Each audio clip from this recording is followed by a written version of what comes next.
Se você sente que trabalha muito, mas continua sempre no mesmo lugar, pode ser que o problema não seja a falta de dinheiro, e sim de algumas atitudes que mantêm você pobre sem perceber. Hoje eu vou te mostrar 7 atitudes que impedem qualquer pessoa de ficar rica. E uma delas é a pior de todas, na verdade é a última. Se você quer mudar sua mentalidade financeira e aprender como sair da pobreza, fique comigo até o final desse vídeo. E sem perder de tempo, vamos logo para a primeira. A primeira atitude é viver reagindo em vez de agir com intenção. A pessoa acorda e simplesmente reage ao dia. Reage às contas, reage ao chefe, reage às notícias, reage às crises, reage às opiniões, reage às oportunidades dos outros, mas não constrói nada próprio. Ela vive no modo sobrevivência. Mas, Roberto, por que isso impede alguém de ficar rico? Porque riqueza não nasce de reação, nasce de estratégia. Quem só reage não cria plano, não constrói ativos, não aprende habilidades novas com propósito, não pensa 3, 5 ou até mesmo 10 anos à frente. Essa pessoa trabalha para pagar contas. A pessoa rica trabalha para construir sistemas e nisso existe uma diferença enorme. Mas olha, como que essa atitude se manifesta em nós no dia a dia? Presta atenção se isso parece familiar. Vou ver no que dá. Depois eu vejo isso. Se aparecer oportunidade, eu faço. Quando eu tiver tempo, eu começo. Se melhorar, eu invisto. Isso é mentalidade reativa. E quem vive assim sempre está atrasado. Um problema invisível. Quando você só reage, você entrega o controle da sua vida para circunstâncias, para o governo, economia, outras pessoas e até mesmo para a sorte. E quem aprende da sorte dificilmente constrói riqueza consistente. Um conselho prático para mudar essa atitude: você precisa sair do modo sobrevivência e entrar no modo construção. E eu vou te explicar aqui como fazer isso de forma clara. Primeiro, defina um alvo financeiro específico. Não diga, quero ganhar mais, diga, quero ganhar 20 mil por mês até dezembro. Objetivo vago gera ação vaga. Objetivo claro gera estratégia. Segundo, crie um plano semanal, não anual. Ricos pensam no longo prazo, mas agem no curto prazo. Toda semana pergunte o que eu fiz para aumentar minha renda, o que eu aprendi, o que eu construí, o que eu vendi, o que eu investi. Sem ação semanal não existe crescimento. Terceiro, troque consumo por construção. Pessoa que nunca fica rica consome conteúdo o dia todo, assiste vídeos motivacionais, segue pessoas de sucesso, mas não aplica. Pare de só consumir. Comece a produzir algo. Pode ser um produto digital, um canal, um serviço, até mesmo uma habilidade vendável ou um investimento. Riqueza vem de construção, não só da inspiração. Quarto, pare de esperar motivação. Motivação é instável, disciplina é decisão. Você não precisa estar animado, precisa estar comprometido. A virada de chave dessa mentalidade, em vez de perguntar o que vai acontecer comigo, pergunte o que eu vou fazer acontecer. Essa pergunta muda todo o jogo. Quer só um conselho? Se você continuar vivendo no automático, daqui a 5 anos sua renda será parecida com a de hoje. Mas se você começar a agir com intenção, mesmo pequeno, mesmo imperfeito, mesmo com medo, sua trajetória muda completamente. A segunda atitude é querer resultado rápido demais. Ela é silenciosa. A pessoa começa algo e já pensa, quanto vou ganhar esse mês? Em quanto tempo vou ficar rico? Se não der resultado em 3 meses, eu paro. A pessoa até começa motivada, mas desiste antes do jogo realmente começar. Mas, Beto, por que isso impede alguém de ficar rico? Porque riqueza ela é acumulativa. Funciona como juro composto. No começo, parece lento, parece que não está funcionando. Parece que os outros estão avançando mais rápido. Mas quem aguenta o processo colhe. Quem quer atalhos, reinicia do zero várias vezes. Cada reinício custa tempo, energia e até mesmo confiança. E quer saber como essa atitude ela aparece no dia a dia? É troca de projeto a cada 2 meses. Compra curso novo antes de terminar o anterior. Muda de nicho porque viu alguém ganhando mais. Desiste quando surgem críticas. Para quando não vê resultado imediato. Isso cria um padrão de vida inacabada. A pessoa vive começando, nunca termina, nunca consolida, nunca escala. E a verdade é que ninguém gosta de ouvir. A maioria das pessoas não falha porque não tem capacidade. Falha porque não tem constância suficiente para vencer a curva inicial. Os primeiros meses de qualquer coisa são os mais difíceis e menos recompensadores. Quem aguenta esse período cria vantagem. Tá, Wellington, eu entendi, mas agora como que eu faço para mudar isso? Agora preste atenção nessa parte aqui. Primeiro, pare de medir sucesso por semanas, meça por anos. Se você começar algo hoje, se comprometa mentalmente. Vou dar pelo menos 2 anos constante nisso. Quando você tira a pressão de resultado rápido, você melhora a sua execução. Segundo, foque em métricas de progresso, não somente no dinheiro. Em vez de perguntar quanto eu ganhei, pergunte: eu melhorei minha habilidade?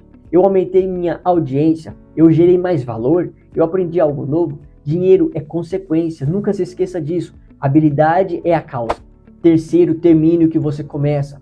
Regra simples: antes de começar algo novo, termine o que você está fazendo. Disciplina constrói riqueza, distração constrói frustração. Quarto, entenda o ciclo real do crescimento.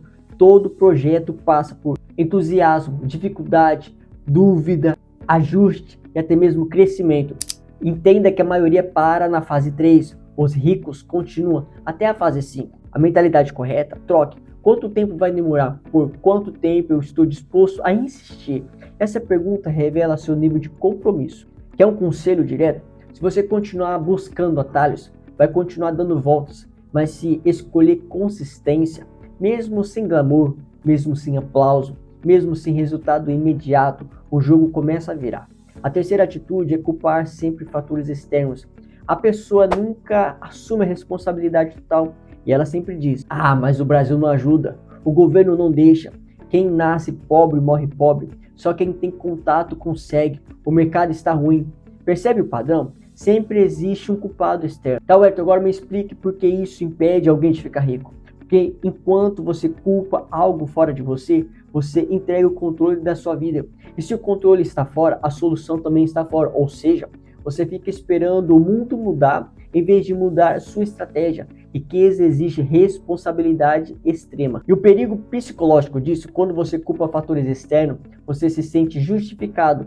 Você reduz a pressão sobre si, você protege seu ego, mas também reduz seu poder de ação.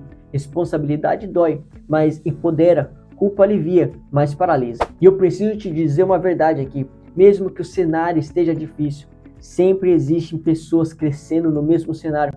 A pergunta não é por que está difícil, a pergunta é: o que eu posso fazer para mudar essa atitude? Bom, para você mudar essa atitude é simples. Primeiro, assuma 100% da responsabilidade pela situação atual. Mesmo que não seja totalmente a sua culpa, isso não significa se culpar, significa assumir o controle. Diga para si: se está assim, eu vou mudar. Essa fase muda sua postura mental. Segundo, troque reclamação por estratégia. Sempre que surgir uma reclamação, faça essa pergunta: o que está ao meu alcance para fazer agora? Pequeno movimento é melhor do que grande desculpa. Terceiro, crie habilidade que independe do cenário. Quer ver um exemplo? Vendas, comunicação, marketing digital, inteligência artificial, produção de conteúdo, gestão financeira. Quem tem habilidade valiosa sempre encontra um espaço. Quarto, controle o que você pode controlar.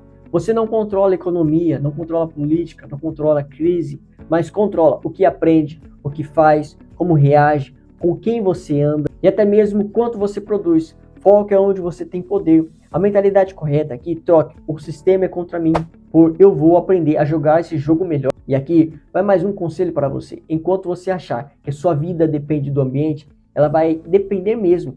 Mas no momento em que você assume que depende principalmente das suas decisões, você começa a construir poder. A quarta atitude que mantém uma pessoa pobre é viver para impressionar os outros. Essa é perigosa porque parece normal. A pessoa compra o que não pode pagar, troca de celular sem necessidade, faz dívida para manter a aparência, gasta para parecer bem-sucedida, se preocupa mais com a imagem do que com o patrimônio. E essa pessoa ela quer parecer rica antes de ser rica.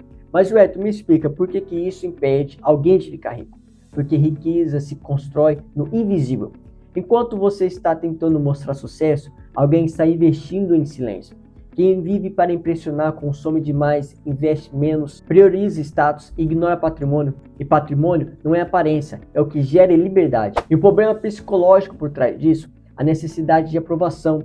A pessoa quer validação, reconhecimento, pertencer, mostrar que venceu, mas isso cria um ciclo perigoso. Ela ganha, gasta, mostra, fica sem e recomeça.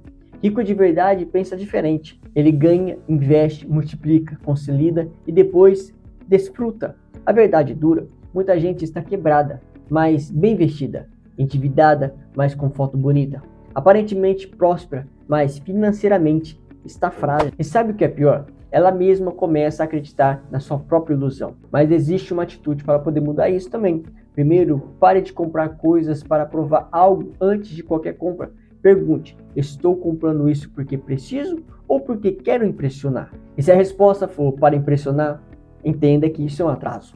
Segundo, aprenda a valorizar patrimônio invisível. Exemplo: investimentos, reserva financeira, conhecimento, habilidades, negócios próprios. E saiba que ninguém aplaude isso no início, mas isso constrói sua liberdade. Terceiro, fique confortável em crescer em silêncio. Nem todo progresso precisa ser postado, nem toda conquista precisa ser exibida. Foque em construir base sólida. Quarto, mude sua referência. Pare de comparar carro, roupa, viagem e até mesmo aparência. Comece a comparar patrimônio, renda recorrente, investimentos, habilidades adquiridas.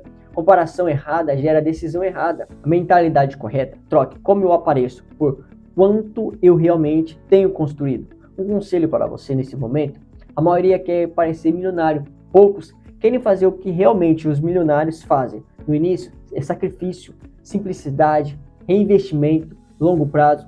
Se você aprender a crescer sem precisar provar nada para ninguém, saiba que a sua evolução ela acelera. A quinta atitude: procrastinar decisões importantes não é só procrastinar tarefas. É procrastinar decisões.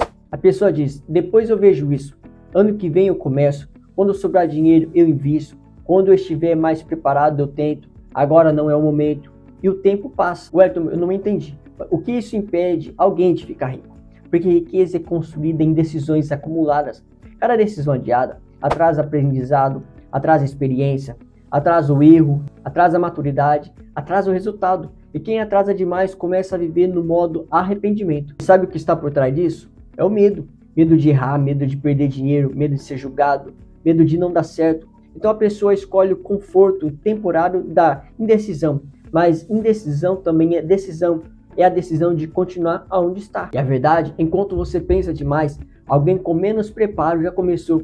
E quem começa primeiro, aprende antes, erra antes, ajusta antes, cresce antes. Perfeccionismo excessivo é desculpa sofisticada para o medo. E existe também uma forma de poder mudar isso. Primeiro, use a regra dos 70%. Se você tem 70% das informações necessárias, decida. Nunca espere 100%. 100% quase nunca chega. Segundo, começa pequeno, mas comece rápido. Você não precisa investir tudo, ou até mesmo largar tudo, se expor demais, mas precisa dar o primeiro passo. Movimento gera clareza, paralisação gera dúvida. Terceiro, defina um prazo para decidir. Não diga, um dia eu faço, diga, até sexta eu decido. Prazo elimina enrolação. Quarto, aceite que o erro faz parte do crescimento. Toda pessoa rica tem histórias de decisões erradas, mas tomou decisões. Erro ensina, mas a indecisão, ela paralisa. A mentalidade correta aqui: troque e se der errado por e se der certo. E mais importante, e se der errado, o que eu aprendo? Um conselho para você: daqui a 10 anos, você vai se arrepender mais das decisões que não tomou do que as que tomou e falharam. Indecisão é confortável hoje, mas dolorosa amanhã. A sexta atitude: não controlar o próprio dinheiro. A pessoa trabalha, ganha, mas não sabe exatamente quanto ganha por mês, quanto gasta, para onde o dinheiro vai, quanto sobra, quanto investe. Ela vive no escuro financeiro. E quem não mede, não controla. Quem não controla, também não consegue crescer. Mas, Berto, por que isso impede alguém de ficar rico? Porque riqueza é gestão. Se você não sabe administrar 3 mil, não vai saber administrar 30 mil. Dinheiro amplifica comportamento. Se você já é desorganizado com pouco, será desorganizado com muito, só que em escala maior. O problema invisível aqui: muita gente evita olhar para os próprios números porque dá ansiedade, dá medo, dá vergonha, revela descontrole, então prefere ignorar. Mas ignorar não resolve, só adia o trabalho. A verdade dura não é sobre ganhar mais, é sobre administrar melhor. Tem gente que ganha pouco e constrói patrimônio. Tem gente que ganha muito e vive endividada. A diferença é a gestão. E aqui também existe uma forma de mudar isso. Primeiro, saiba exatamente quanto você ganha, quanto você gasta. Anote tudo por 30 dias, sem filtro, sem maquiagem, sem desculpa. Sua consciência já muda o comportamento. Segundo, separe dinheiro antes de gastar. Regra simples: recebeu, separa para investir. Depois vive do resto. Quem investe só quando sobra, nunca consegue investir. Terceiro, crie 3 caixas financeiros. O essencial, que era para contas fixas. Crescimento, que é estudo, negócio, investimento. Terceiro, para liberdade, que é a reserva de investimento para montar o seu patrimônio. Isso cria organização mental e financeira. Quarto, trate o seu dinheiro como empresa. Mesmo que você seja empregado, pergunte todo mês: estou crescendo ou estagnado? Minha renda aumentou? Meu patrimônio aumentou? Estou criando ativo? Mentalidade empresarial constrói riqueza. A mentalidade correta, troque. Tomara que dê, por eu sei exatamente onde eu estou e para onde eu vou. Um conselho aqui para você: se você não controla o seu dinheiro, ele controla você. Mas quando você aprende a administrar, mesmo pouco dinheiro, ele vira uma semente, e semente bem cuidada, ela vira uma árvore. A sétima e a pior atitude é se conformar com a própria realidade. Essa é a raiz. A pessoa diz: minha vida é assim mesmo, não nasci em berço de ouro. Isso não é para gente como nós. Rico já nasceu rico, eu só quero sobreviver. E pronto. E repare que ela mata qualquer possibilidade de crescimento. Mas, Beto, por que essa é a pior de todas? Porque enquanto você procrastina, ainda pode agir. Gasta mal, ainda pode organizar. Erra decisões, ainda pode corrigir. Mas quando você se conforma, você para de tentar. E quem para de tentar já decidiu o próprio limite. E sabe o que está por trás do conformismo? Medo de fracassar, medo de tentar e provar que não consegue, medo de sair do ambiente conhecido. Então a pessoa prefere dizer eu não quero, quando na verdade eu tenho medo. A verdade dura é aquele conselho que você já sabe que ele tapa na cara. O mundo não vai sentir pena de você. O mercado não vai se adaptar à sua história. O dinheiro não vai bater na sua porta. Se você aceitar viver no nível que está, ninguém vai te puxar para cima. A maioria das pessoas não é pobre por falta de oportunidade. Elas são pobres porque decidiu mentalmente. O problema invisível aqui, o conformismo vira estilo de vida. Você começa a andar com quem não cresce, repetir discursos limitantes, criticar quem tenta, justificar sua estagnação, e isso vira uma identidade. E o caminho real para mudar isso, primeiro pare de se identificar com a escassez. Você não é a condição atual, você está nela, mas não precisa permanecer nela. Segundo, muda o ambiente. Ambiente moda a ambição. Se todo mundo ao seu redor reclama, sobrevive, critica quem cresce, você vai achar isso normal. Exposição gera expansão. Consuma conteúdo de crescimento, converse com pessoas que pensam maior, aprenda com quem já fez. Terceiro, crie metas que te assustem. A sua meta não te dá frio na barriga? Ela não vai te tirar do lugar. Metas pequenas mantêm vidas pequenas. Quarto, assuma 100% da responsabilidade. Não é sua culpa aonde você começou, mas a responsabilidade é sua aonde você termina. Esse é o divisor de águas. A mentalidade que muda tudo aqui, troque. Porque isso acontece comigo por o que eu preciso fazer diferente. Troque, eu não consigo por eu ainda não aprendi. Se você continua esperando condições perfeitas, motivação perfeita, apoio perfeito, você vai envelhecer exatamente aonde está. A mudança começa quando você decide que não aceita mais a própria mediocridade. E essa decisão não é barulhenta, ela é interna, mas muda tudo. E agora eu te pergunto, qual dessas 7 atitudes você está cometendo no dia de hoje? Deixa aqui nos comentários. Se você ainda não é inscrito no nosso canal, eu já venho te pedir, se inscreva, ative o sininho das notificações para não perder os próximos vídeos que vão postar aqui todos os dias. Estão postando vídeos que vão te ajudar a fazer uma renda extra, vídeos que vão te ajudar a ter uma mentalidade empreendedora e um dia se tornar rico. E não se esqueça de deixar seu like, tá? Seu like é importante, assim eu entendo que você gostou desse conteúdo, vou gravar mais vídeos dessa forma para você. E aí, já se inscreveu? Já deixou seu like? Então, até o próximo vídeo, hein?